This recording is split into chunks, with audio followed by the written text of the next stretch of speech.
देखिए, जो बात कही जा रही कौन किस कारण से प्रोवोक हो गया, अब मैं लखनऊ से शुरुआत करता हूं।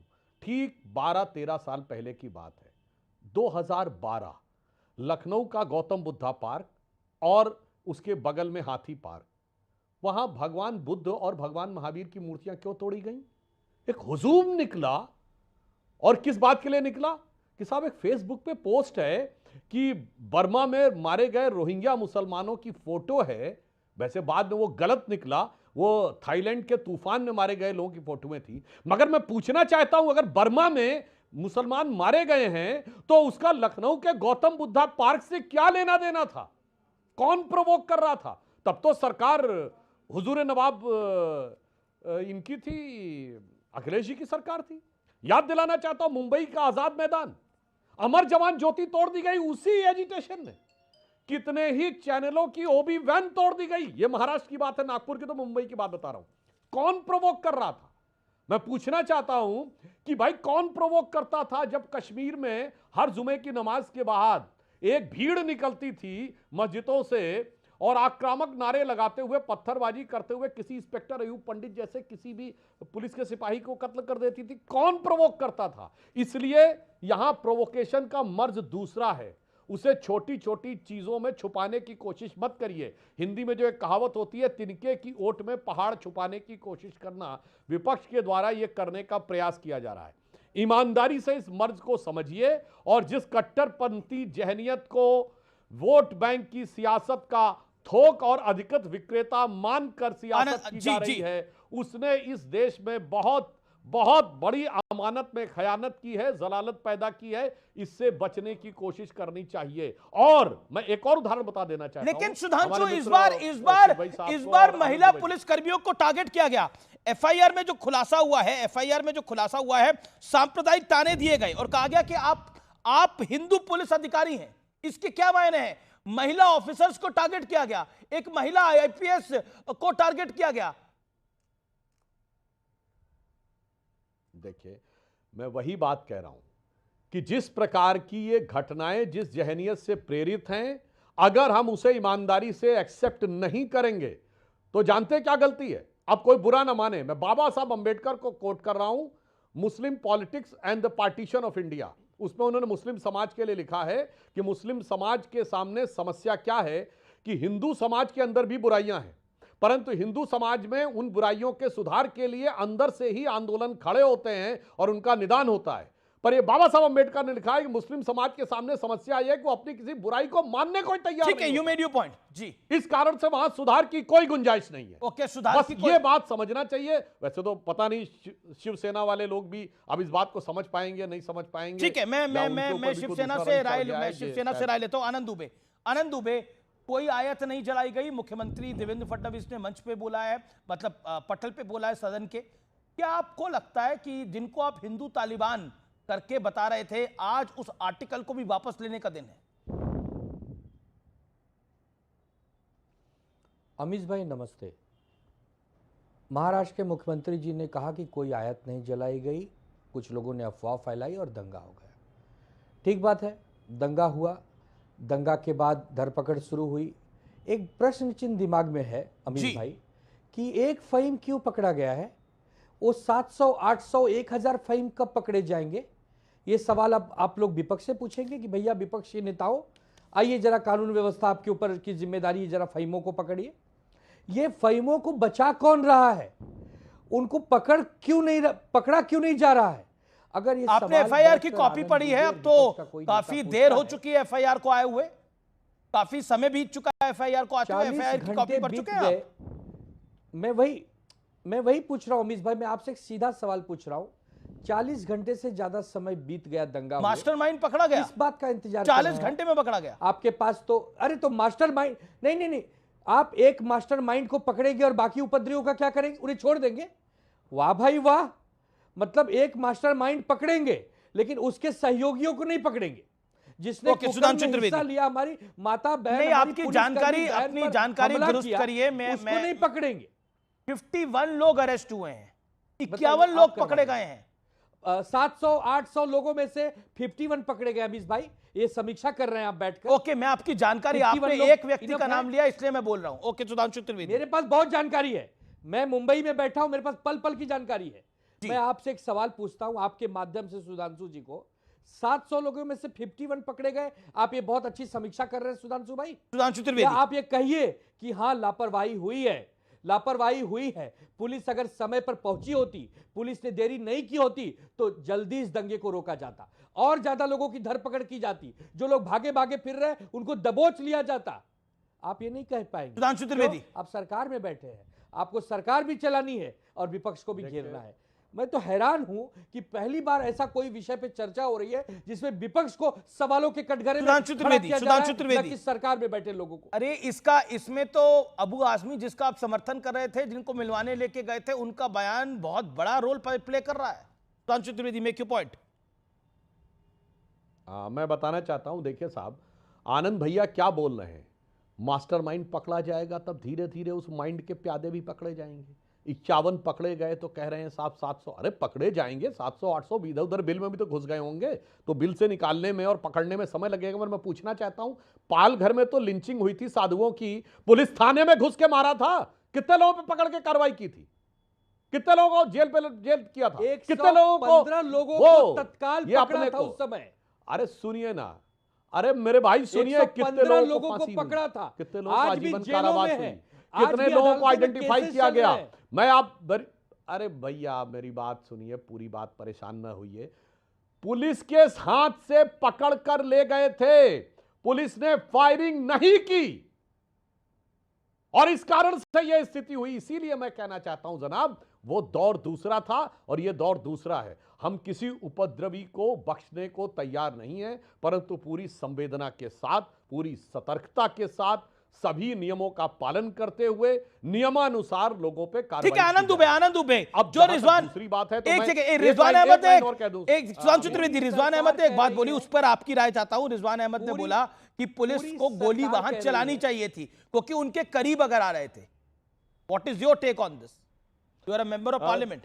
देखिए मेरा मानना है कि मैं बताता हूं, देखिए पुलिस गोली चलाती है, इसका एक स्टैंडर्ड प्रोटोकॉल होता है, उनकी बाकायदा रूल बुक होती है, और जब सिचुएशन लगता है उनको पर ये तो आउट ऑफ कंट्रोल के बाहर हो रही है, तो एक, सर मेरी पूरी बात सुनिए, एक स्टेज पर जो ऑन ग्राउंड कमांडिंग ऑफिसर होता है उसके विजडम के ऊपर होता है कि वो कब गोली चलवाएगा। एक स्टेज तक डिस्ट्रिक्ट मजिस्ट्रेट से पूछा जाता है, एक स्टेज के बाद ऑन ग्राउंड के ऊपर, और जब एक स्टेज आपने ये कही है रिजवान साहब ने, तो वो भी सही है, एक स्टेज ऐसी आती है जब पुलिस वाले को अपनी डिफेंस के लिए जरूरत होती है तो सेल्फ डिफेंस में भी गोली चला सकता है। इसलिए कौन सी चीज किस स्थिति में थी, मुझे लगता है ये तो संबंधित अधिकारी बता सकते हैं। यहां पर मामला सिर्फ लीगल नहीं है मगर गोली चलाने का, यहां बात एक पॉलिटिकल और मॉरल है। इसलिए मैं बार बार कह रहा हूं, ये घटनाएं बार बार हो रही हैं, इन घटनाओं को समझने की जरूरत है। यह विषय ज्यादा इंपॉर्टेंट है, लीगल और टेक्निकल चीज के आधार में। बिल्कुल पॉइंट आपकी ओके, ये पैटर्न एक है, महू में पैटर्न एक है, संबल में पैटर्न वही है, उसके अलावा महाराष्ट्र के नागपुर में भी पैटर्न वही निकल के आया है। बड़ी बात है, महाराष्ट्र के मुख्यमंत्री देवेंद्र फडणवीस ने एक बड़ी स्टेटमेंट दी है, किसी को छोड़ा नहीं जाएगा। यह बड़ी स्टेटमेंट है और ये बड़े इसके मायने हैं। इसके अलावा कोई आयत जलाई नहीं गई थी। मिस्टर शहजाद खान है, बॉलीवुड के एक्टर हैं। शहजाद साहब, आपसे मैं जानना चाहता हूं, ऐसा क्या हो गया है कि नफरत इतनी बढ़ गई है? बहुत बहुत शुक्रिया आपका मुझे आपके शो पे बुलाने का। ये डबल इंजन की सरकार जो हमारे महाराष्ट्र प्रदेश में है, ये बहुत अफसोस से कहना पड़ता है कि काफ़ी हद तक फेल हो चुकी है। जिस जगह पर ये राइट्स हुए हैं वहाँ पर नितिन गडकरी साहब का घर है, आरएसएस का हेडक्वार्टर है, और हमारे सीएम भी वहीं से आते हैं। जब अयोध्या का ढांचा गिराया गया था तब भी वहाँ पर कुछ ऐसा हादसा नहीं हुआ, और अचानक से ये हादसा जो हुआ है इसीलिए क्योंकि काफ़ी टाइम से हमारे कानों तक, ये हमारे नहीं, हम सब के कानों तक बीजेपी के कुछ नेता लोग जो है वो आए बाएं शाएं बके जा रहे थे। और मैं बीजेपी के लोग आए बाएं शाएं बक रहे थे कि आप तो 2000 जी मुझे बोलने दीजिए सर, जब आप बोल रहे थे मैंने बीच में नहीं बिल्कुल बोला। बोलिए, मैं बोलिए। खामोश रहा। फडणवीस साहब 2014 से लेकर 2019 तक सरकार में थे, तब उनको औरंगजेब की मज़ार नज़र नहीं आई, तब उनको औरंगजेब नज़र नहीं आया। आज अचानक से औरंगजेब क्यों नज़र आ रहे हैं उनको? तो मुझे इस बात का डर ज़्यादा है कि महाराष्ट्र का भी मणिपुर जैसा हाल न बन जाए। इसीलिए मैं आप सबसे रिक्वेस्ट करता हूँ, विनती करता हूँ कि आप लोग जितना हो सके ये सब चीज़ें लोगों तक मैसेज पहुँचाइए। हम भी अपनी तरीके से मैसेज पहुँचा रहे, प्यार और अमन और चैन का। बिल्कुल अमन चैन तो होना ही यहाँ के चाहिए। लोग थे, मैंने काफ़ी, और हमारे बाकी देश जो है वो चांद तक जा रहे हैं और हम यहाँ एक मरे हुए औरंगजेब को लेकर आपस में लड़ रहे हैं। कहाँ तक? और अमित जी, और मैं एक और बात आपको कहना चाहूँ, हाल ही में हमारे नरेंद्र मोदी साहब पीएम साहब गए थे अमेरिका। मुझे इतना अफसोस हुआ देख के कि इलॉन मस्क के बच्चे वो ज़मीन पर वो बैठे हैं, इलॉन मस्क की पीठ हमारे पीएम साहब की तरफ है और जयशंकर जी और हमारा पूरा डेलीगेशन बैठा है। हमारी क्या उन्होंने वो बनाकर, रोज़ डोनाल्ड ट्रंप की हिम्मत होती है हमें धमकी देने की।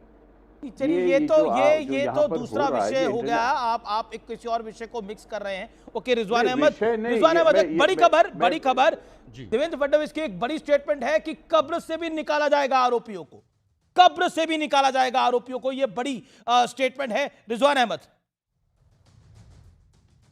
अमित जी, अभी हमारे शहजाद भाई ने कहा, शाहबाज शहजाद भाई, माफ करिएगा अगर तर्जुमे में कुछ प्रॉब्लम हो, कि इतने साल आपको औरंगजेब नजर नहीं आया। औरंगजेब हमेशा से नजर आया, लेकिन उसकी जो औरंगजेब व रहमतुल्लाह और उसको जो ग्लैमराइज किया गया, उस पर सवाल पूछने वाले बस अब खड़े हुए हैं। पहली चीज, शहजाद भाई, वो जमाना आपको याद होगा जब हम लोग छोटे छोटे थे तो मुसलमान मोहतरमाओं को हिजाब भी नजर नहीं आया था। कहीं पूरे मोहल्ले में एक महिला मिलती थी बुर्खा पहने हुए। ये 25 साल पहले मुसलमान औरतों को हिजाब भी नजर आया। तो आपने किसी से पूछा कि सन 60 सन 70 में तो पूरे मोहल्लों में कोई महिला हिजाब पहने नहीं मिलती थी, अब हर लड़की 4 साल की भी हिजाब पहन रही है, तुम्हें तब क्यों नहीं हिजाब नजर आया? दूसरी बात। अब तीसरी बात, अपनी बात पर आऊंगा अमित जी, उसी बात पर आऊंगा जो लोग इन्होंने अमेरिका का जिक्र किया, जो लोग हमको मानव अधिकार का पाठ पढ़ाते हैं ना, वहां जाकर देखो अमेरिका और यूरोप में जब पुलिस के सामने कुल्हाड़ी लेकर जाओगे तो कितनी गोलियां तुम्हारे सीने में धांसी जाएंगी। उसी अमेरिका में और उसी यूरोप में जो हम लोगों को मानव अधिकार का पाठ पढ़ाते हैं। और जो सुधांशु भाई ने कहा कि एक प्रोटोकॉल होता है, बिल्कुल होता है। जी। अधिवक्ता हूं, जानता हूं, लेकिन जब एक महिला पुलिस की आबरू पर बात आ जाए और एक डीसीपी के हाथ तक कुल्हाड़ी पहुंच जाए तो कोई प्रोटोकॉल नहीं होता। एक प्रोटोकॉल होता है, सीने में गोली मारो, बात खत्म। और उसको मिसाल बनाओ कि आगे कोई हिम्मत ना करे किसी पुलिस महिला के आबरू पे हाथ डालने की या किसी डीसीपी के सामने कुल्हाड़ी उठाने की। मिसाल बनाओ इस केस को, सीने में मारते 6 गोली धांसते उस आदमी। ठीक है, ओके। शहजाद कुछ कहना चाह रहे हैं। Shahzad 30 second, then Sudhanshu Trivedi ji. शहजाद जी, मैं ये कहना चाहूँगा कि जब अगर पुलिस के पास जब बंदूकें हैं, ये है, तो दे शुड यूज़ इट। और अगर जान पे आई, और दूसरी बात यह है कि जब पूरी छानबीन होने के बाद ही उन लोगों के नाम लीक किए जाए कि भाई ये फलां समुदाय का, इसका नाम फलां है, जैसे फॉरेन कंट्रीज में होता है, वो नाम नहीं लीक करते। बोले हमने क्रिमिनल को, और क्रिमिनल का कोई जात नहीं होती है, चाहे वो हिंदू हो मुसलमान। अगर वो आप क्या बात कर रहे हैं यहाँ पर? तो जो नारे, जो एफआईआर के अधिकार, आपको एफआईआर के अनुसार बता रहा हूं, पुलिस अधिकारियों को सांप्रदायिक ताने दिए गए, कहा गया आप हिंदू पुलिस अधिकारी हैं, और भीड़ ने कहा इनको पुलिस वालों और किसी भी हिंदू को छोड़ना नहीं है। ये एफआईआर का मामला है जी, फर्स्ट इंफॉर्मेशन रिपोर्ट में दिया गया है। और दंगा क्यों हुआ? एक अफवाह पे की एक हरी चादर जिसमें कोई आयत किया, वो फलानी चादर जला दी गई है। मुख्यमंत्री ने सदन में बोला ऐसा कुछ नहीं हुआ है। अब मुख्यमंत्री कह रहे हैं कि कब्र से भी निकाले जाएंगे, जिन्होंने ये जघन्य अपराध किए हैं उन्हें कब्र से निकाला जाएगा। बिल्कुल, क्रिमिनल को नहीं बख्शना चाहिए, क्रिमिनल को सख्त से सख्त सजा देनी चाहिए। और मैं फहीम खान है क्रिमिनल, बिल्कुल सहमति रखता हूं। जो आरोपी है वो फहीम खान है, यासिर शेख मोहम्मद है, शेख फयाज शेख फिरोज है, वो चाहे शेख अब्बास शेख फिरोज है, मोहम्मद अल्ताफ है, मोहम्मद जवान रजाक है, अब्दुल अमन पठान है, मोहम्मद इकबाल इस्माइल अंसारी है, मोहम्मद इस्माइल है, मोहम्मद अक्सर मोहम्मद इस्माइल है, मोहम्मद इजहार है, ये सारे नाम हैं। शेख आबिद है, फैजान समीन है, अदनान समीम है, अशवाक है, अशवाक खान, काशिफ खान, बाशिर खान, इरफान अहमद, ये नाम है सारे, ये सारे नाम चल रहे हैं साथ में। बिल्कुल बिल्कुल बिल्कुल, इनको मत बख्शी। मैं नहीं कहता हूँ, क्रिमिनल होता है, उसका कोई जात भेद नहीं होती। ओके, सुधांशु त्रिवेदी, क्रिमिनल होता है, लेकिन उसका कोई जात धर्म नहीं होता। Okay, Sudhanshu Trivedi, make your point. Sudhanshu ji, अब सिर्फ 2 फैक्ट बोलता हूं। जो आपने कहा कि क्रिमिनल होता है, उसकी कोई जात नहीं होती है, उसका कोई धर्म नहीं होता है, बड़ी अच्छी बात है। एक समुदाय के लिए जब आएंगे, जब आपने इतने सारे नाम गिनाए, ना ना ना, इसमें मजहब मत देखो, मगर हिंदू आतंकवाद शब्द प्रयोग करो, भाई सेफरन टेरर वर्ड प्रयोग करो, उसमें मजहब होता है। गजब है साहब। सिख आतंकवाद शब्द प्रयोग करो, उसमें मजहब होता है, वो चलता है। तमिल आतंकवाद शब्द प्रयोग करो, उसमें मजहब चलता है। यही जो दोहरा रवैया है, उसी कारण से यह समस्या उत्पन्न होती है। ईमानदारी से कहना चाहिए कि कौन सा आतंकवाद और कौन व्यक्ति है। अगर उसमें मजहब का रोल है तो मजहब का रोल बिल्कुल ईमानदारी से एक्सेप्ट करना चाहिए। रही बात इनकी, जो इन्होंने कहा कि आज के जमाने में कौन औरंगजेब को उखाड़ के ला रहा है, हम लोग कह रहे हैं बीजेपी के नेता आए बाएं बयान दे रहे हैं। या सुनिए, आए बाएं साएं का मैं बता रहा हूं कौन धाएं धाएं बयान दे रहा है। जब से औरंगजेब फैन क्लब आकर एक सिम्फनी बजाने लगा, उसकी वजह से यह मुद्दा उभर के सामने आया। रिजवान भाई ने बिल्कुल सही कहा, औरंगजेब तो पहले भी था, मगर औरंगजेब के नाम की सिम्फनी नहीं बज रही थी। यह मरसिया और फातिया सस्वर में जो पढ़ना शुरू किया गया, अबू आजमी समाजवादी पार्टी, हमने बोला क्या? राशिद अलवी कांग्रेस पार्टी, हमने बोला क्या? इमरान मसूद बोटी बोटी फेम वाले कांग्रेस के एमपी, हमने बोला क्या? अब ये बताइए, उनकी कब्र पे फातिया पढ़ने वाले इमरान प्रतापगढ़ी, हमने बोला क्या? अरे भाई, कौन ला रहा है इस विषय को? 21st सेंचुरी में, एआई के दौर में, इस साइबर दौर में कौन औरंगजेब को ला रहा है? इसे समझने की कोशिश करनी चाहिए। इसमें कोई रॉकेट साइंस नहीं है। इसीलिए, मगर उसके बावजूद एक मैं बात पुनः कहना चाहता हूं अमीश भाई, एक देश के आपके लाखों दर्शक जो देख रहे हैं, उनको सुनना समझना चाहिए। देखिए, cutting across the party line Muslim नेता औरंगजेब के साथ खड़े हैं। Cutting across the party line Muslim नेता औरंगजेब जैसे दुर्दांत, निर्दयी, अत्याचारी शासक के साथ खड़े हैं, मगर cutting across the party line Hindu अपने भगवान के साथ नहीं खड़ा था। बस ये सोचने का विषय है कि कौन सी चीज भारत की राजनीति में किस रूप में आ रही है। Faraz Kidwai, Anand Dubey, okay, both wants to make a point. Faraz Kidwai, 40 seconds.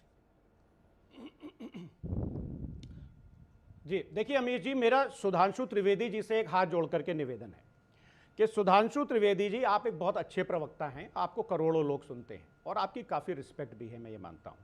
लेकिन बाबा साहब का नाम लेकर के आपसे हाथ जोड़ करके निवेदन है कि किसी धर्म को टारगेट मत करिए, क्योंकि अगर आप एनिलिएशन ऑफ कास्ट पढ़ेंगे, जो कि एडिटेड की गई है अरुंधति रॉय की, उसका पेज नंबर 185 पढ़िएगा, जो मैं कह भी नहीं सकता, मैं उस लेवल पर जा भी नहीं सकता। अगर बाबा साहब को आप कोट करेंगे तो फिर एक नई बहस शुरू हो जाएगी। इसलिए मेरा आपसे हाथ जोड़ करके निवेदन है कि किसी पढ़े लिखे आदमी के सामने बाबा साहब का कोई भी कथन किसी भी मजहब को लेकर के नहीं कोट करिएगा। दूसरी बात, cutting across the party line. Amir ji, मैं मानता हूं कि cutting across the party line except Bharatiya Janata party कोई भी नाथूराम गोडसे का महिमा मंडन नहीं करता है। मैं ये मानता हूं कि cutting across the party line except Bharatiya Janata party कोई भी नेता नाथूराम गोडसे को महात्मा और देश नहीं, you are wrong कहता है। मैं ये मानता हूं कि cutting across the party line, Nathuram Godse ने जो करा वो बिल्कुल गलत था। नाथूराम गोडसे को किसी ने डिफेंड नहीं करा है। नाथूराम गोडसे की वजह से कौन से दंगे हो गए हैं भारत के अंदर? नाथूराम औरंगजेब की तारीफ कर, आप औरंगजेब को नाथूराम गोडसे से इक्वेट करके पूरी गेम ही बदल देते हैं। अच्छा, इसका मतलब नाथूराम गोडसे क्या औरंगजेब से अच्छा आदमी था? आप ये बोलना चाहते हैं? क्या नाथूराम गोडसे का महिमा मंडन प्रज्ञा सिंह ठाकुर ने दोनों का कंपैरिजन नहीं है। And I am again saying दोनों का कंपैरिजन ही नहीं है। सुनिए सुनिए, अरे सर सुनिए तो and cutting across the party line, Sudhanshu ji, except BJP, कोई नहीं कहता है कि constitution was the colonial. Okay Sudhanshu Trivedi, make your point. Okay you want half minutes done, you made your point. Sudhanshu Trivedi respond. देश में रिजर्वेशन नहीं होना चाहिए। सुधांशु जी, फराज साहब, आपको अकारण बाबा साहब वाला विषय नहीं छेड़ना चाहिए था। मैं किसी आए बाएं साएं लेफ्टिस्ट इतिहासकार की किताब नहीं कोट कर रहा हूं, अरुंधति राय को, बाबा साहब की लिखी हुई खुद की किताब कोट कर रहा हूं। और अब कान खोल के सुनिए महोदय, आपको इस ढंग से पर्सनल कमेंट नहीं करना चाहिए। बाबा साहब अंबेडकर की किताब, पूरी बात, अरे जवाब देंगे आप, वो काहे परेशान हो रहे हैं, एक एक चीज का जवाब देंगे। बाबा साहब अंबेडकर की किताब Muslim politics and the partition of India, मुसलमान पाकिस्तान अथवा भारत का विभाजन, पेज नंबर हिंदी संस्करण में 100 से 105 के बीच में पढ़िएगा। सुनिए, उन्होंने कहा कि मुसलमानों के लिए भाईचारा एक बंद कंपार्टमेंट की तरह है, जहां सिर्फ अंदर वालों के लिए प्यार है और बाहर वालों के लिए नफरत और हिकारत है।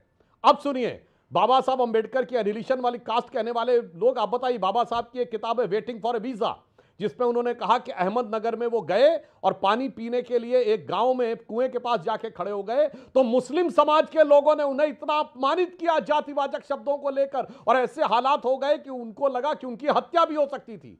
हवा में नहीं कोट कर रहा हूं, और ये सारी किताबें गायब कर दी गई थी आपके दौरे हुकूमत में, जब आपने कहा है बाबा साहब को अगर मैंने गलत कोट किया है, ठीक है सुधांशु जी, ओके। फराज किद भाई, और सुनिए, नहीं एक बात और कह दूं, फराज किद भाई साहब, बाबा साहब राइटिंग्स एंड स्पीचेस सरकारी किताब, published by Maharashtra government in 1987, republished by Ministry of Social Justice and Empowerment in January 2014। पूरे वॉल्यूम पढ़ लीजिएगा मेरे भाई। बाबा साहब ने तो यहां तक लिखा है, अब वो छोड़िए, मैं उसमें आगे नहीं जाना चाहता, मगर जो हकीकत है उसको मानिए। बाबा साहब ने बीमारी को 80 साल पहले पहचान लिया था, मगर बाबा साहब के नाम पे राजनीति करने वाले आज भी शुतुरमुर्गी दृष्टि के साथ उसे नहीं देख रहे हैं। ओके फराज किद भाई 30 सेकंड।